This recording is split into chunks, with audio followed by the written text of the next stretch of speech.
conferences are rapidly approaching, and that must mean we just wrapped up another electric duel schedule for the first time in 2 years. When I say that, I mean a full duel schedule from November, whenever the first date is that you can wrestle, until the end of February. Last season was a nice little taste or an appetizer of a season, but besides a little minor holiday hiccup this year, it was a wonderful season and it finally felt like some kind of normalness. However, with a full slate of awesome duels out of the way, which ones exactly were the best? Which 10 were the best to be specific, and what made them so awesome? Well, in my eyes, I guess the criteria for this list is these duels had some kind of major hype leading into them, something relatively extremely unexpected happened, or there was just great wrestling that kept fans on the edge of their seats the entire time. With that out of the way, let me introduce myself and then let's jump into this awesome top 10 list. For those of you that don't know, my name is Tanner, and this is TrueTan Wrestling's first top 10 list on the channel. To be more specific, the top 10 duels of the year list. I am beyond excited to talk about this list, and I've been keeping a running list since the beginning of the season, way before I even thought about making a YouTube channel, and I was just gonna post it on Twitter or something like that, but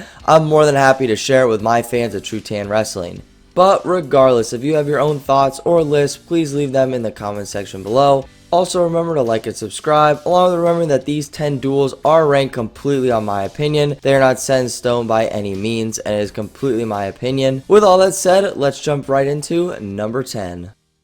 This one might seem a little high, but I think it is perfect placement to start this list. I made a whole video about it on my channel already, so sorry if this is brief. I can't cover every duel on this list like I normally do, so there's your disclaimer early. This duel had it all though. We had matches with guys pushing to get bonus points, we had matches going down to the absolute wire, and we had major upsets like Bastido over Warner at 197. This match also should have been very telling to how good Iowa State truly was going to become this season, because this match wasn't relatively close, but it was extremely fun to watch. That's probably the only dig I have on this match, is that I never really thought Iowa State was going to win, but that never means it's a bad duel. It was an extremely entertaining duel, don't get me wrong. And then add the hostile Ames environment on top of it with the amazing wrestling, and you were just asking for one of the best duels of the year. And on top of that, there was a semi-fight afterwards. Classic Iowa rivalry. Now imagine if Iowa and UNI actually wrestled each other. Oh my gosh, would that be insane?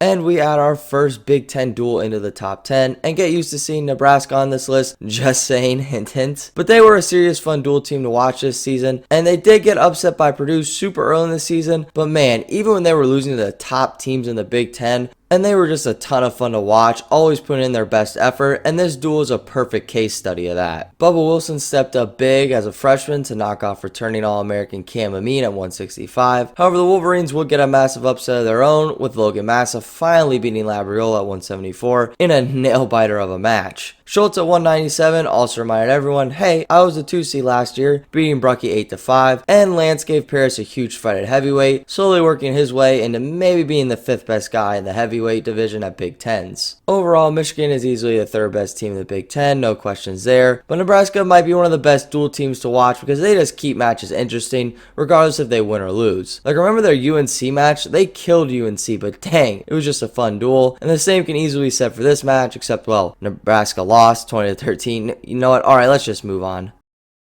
This is another match I hope more people saw, because as the head coach of Campbell Wrestling said, this is the Super Bowl of the SoCon, and man, could it not be more true. Campbell has been super dominant in the SoCon for years now, and they continue even after Colott left to coach at Navy. Last season, they might have had one of the best teams ever in Campbell history, with several national qualifiers and some guys sniffing the round of 12. However, this year they lost a few guys, but easily have a scrappy team still. On the other hand, Appalachian State is very strong with a veteran team with some dangerous matchups to Campbell, and it showed in this duel. Easily the biggest match to watch was 149, with the rematch of last year's SoCon final, with High Elf Campbell and Milner battling it out, and once again Milner came out with the W for Appalachian State. Howe was undefeated on the year and beat some top ranked wrestlers at the weight, but Milner still has his number in the rivalry. 125 and 133 were huge wins for Appalachian State, and their 157 to 174 squad is just super tough against SoCon opponents, and winning those matches along with getting bonus points sent them to become SoCon champs, and I am excited to see how some of these guys do at nationals. I mean, Formonte beat Bullard of NC State at 165, and Milner's only loss is to Parco of Arizona State, who also beat him at nationals last season. I also hope Heil finally makes it in the top 8, because it would be cool to see 2 SoCon wrestlers place at this weight class, and Heil has been sniffing the All-American stand for years now, so that would just be nice to see.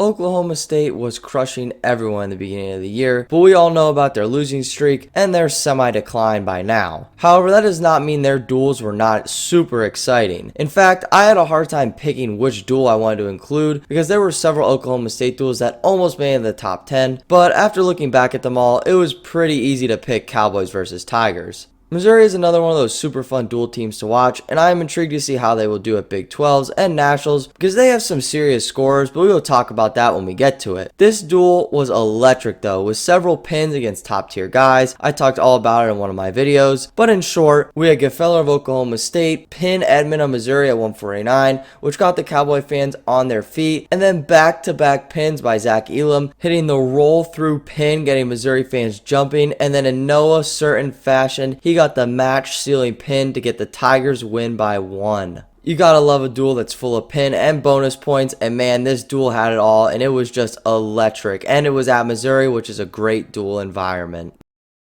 The final stretch of the Big 12 season was just intense. Our previous selection, and then we have this match, which was also a 1-point match, but man, you could feel the intensity from the TV screen. UNI always is a great duel team, and they really got better and better as this season went along. Of course, this match came down to heavyweight, which is a sign of any great duel, and we saw the return of Carter Isley for UNI, which was huge, but he would fall to Buffalo transfer Schuler of Iowa State, and the Cyclones would capture the duel. I recently made a video about Iowa State winning the Big 12, so check it out, and I go into this duel a little bit there. There was also a ton of hype leading into this match, which made it even better, and heck, it's a state and conference rivalry. They don't get much better than that, people. Teskey versus Terrakina was a must-watch match at 125, and huge for postseason seeding, along with Parker of Iowa State looking amazing at 141, and Kakaisen for UNI at 184 is a must-see TV. This kid is going to be serious problems come March. But as you can tell, this duel had big names wrestling, people looking great, and people scoring points, so how can you not love just a great wrestling duel like this?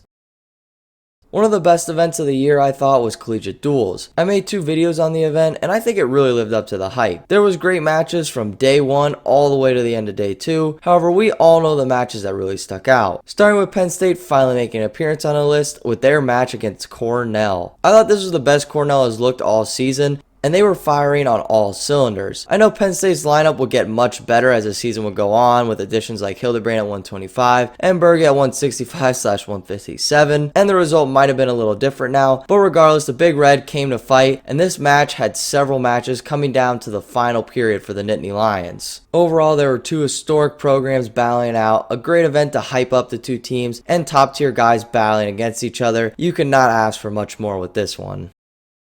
This duel might have some recency bias, but dang, like I said, Nebraska is just an awesome duel team to watch, and it really showed in this match, with them ever so slightly missing the upset win over the Hawkeyes, who are making their 2nd appearance on this list. Welcome back, Iowa fans. The Schultz versus Warner match to keep the duel alive. Oh my gosh, that was awesome at 197. The heavyweight match was semi-entertaining for the first 2 periods, with the match seriously in Nebraska's court. Of course, Labriola knocking off Kemmer at 174 was a wonky match, but he still got the great win and a huge upset. Probably one of the best wins of his career. Plus the return of Drake Ayala at 125 could have headlined this duel alone. And then the toss by Venz to pin Assad at 184 probably shook the entire arena. This match just had it all, from breaking news, massive upsets, and guys just competing, which is just signs of an awesome duel.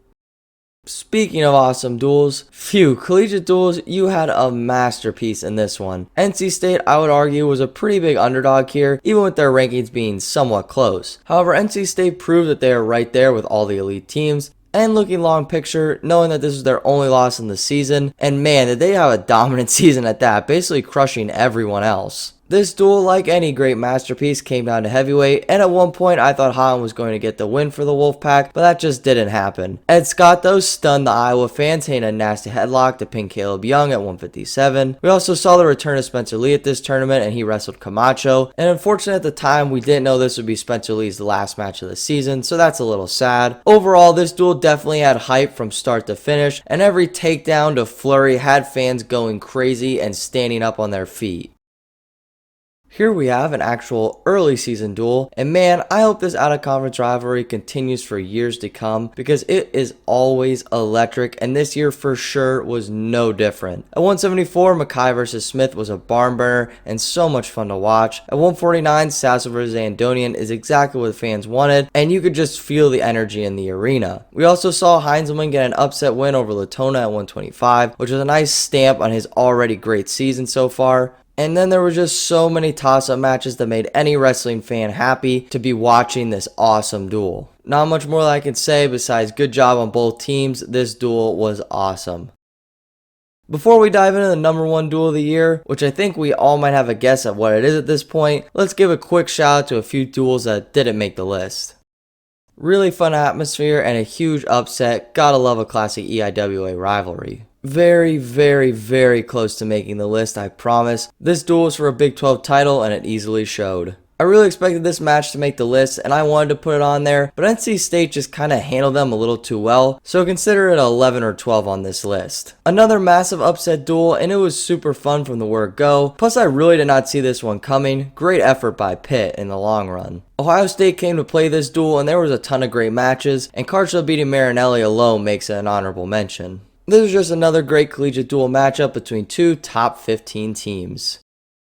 Now, finally, the moment you have all been waiting for, the number one duel of the season, ranked by TrueTan Wrestling. Oh yeah, we all saw this one coming. I have talked about this match up and down my channel. Other creators and companies have talked about it, and the community just simply loves this duel. So what else new is there to say about it? Well, first, go check out my video if you haven't already. But this duel was electric, and we could thank the Carver Arena for that, because the arena is just different. The fans for sure make a difference, and unless you are a real competitor, it will play a factor. Every little movement, every little attack in this match did not get unnoticed by the fans, and at times it felt like the TV was shaking, so I can only imagine how the arena was. There was absolutely no room to hide, and rightfully so, because I would watch this match over and over again. It was a baller time, and I highly recommend it for any wrestling fan. So what I'm trying to say is this rivalry is far from over, but man, if it all ended with this duel, I'd be pretty happy. What an awesome match, and we get to see some of these matchups again this weekend at conferences, so that's also pretty awesome. Well guys, with all that said, I hope you really liked this video. I know I had a ton of fun making it. Going a little off script here, I'm really sorry for the delayed videos last week. I was super busy with my own wrestling schedule, and I kind of wanted to focus on that with my postseason going on, so I apologize for that. But back on script. If you liked this video, hit that like button, and if you loved it, I would love to get a new subscriber, or 2, heck, why not 3?